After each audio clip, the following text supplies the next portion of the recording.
सफाई मजदूर संघर सभापति। अक्षय बाबू कौन कहे सफाई कर्मचारी हईराण पाई आप दाबी बसुँच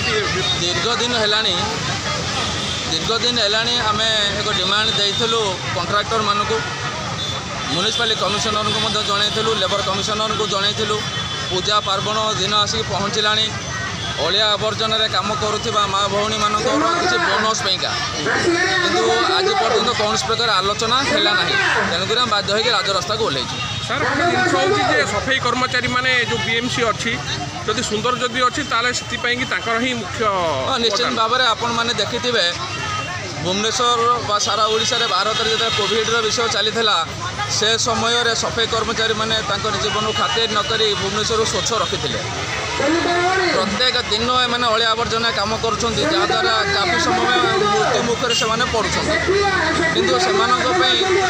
सुविधा सुजोग सोशल सिक्यूरीटी ना जदि एम प्राप्य मौका हो मिलूना आदि आप देखिए भुवनेश्वर स्वच्छ रोचे केवल यही भाई भौणी सफाई कर्मचारी भाई भौणी मानी किंतु तांकर हक दवापाई आज ना ठिकादार आज अच्छी ना प्रशासन दुख व दर्द से अच्छी आम आग्रह करुँ प्रशासन ये विषय को बुझंतु एमाने दुख बुझंतु एमाने जेमती भलरे काम करुछन आउर बढ़िया भल काम करेंगे पूजा सीजन से बोनस गंडिया दिंतु परिवार हस फुटू आ भुवनेश्वर सफा सुतरा रही।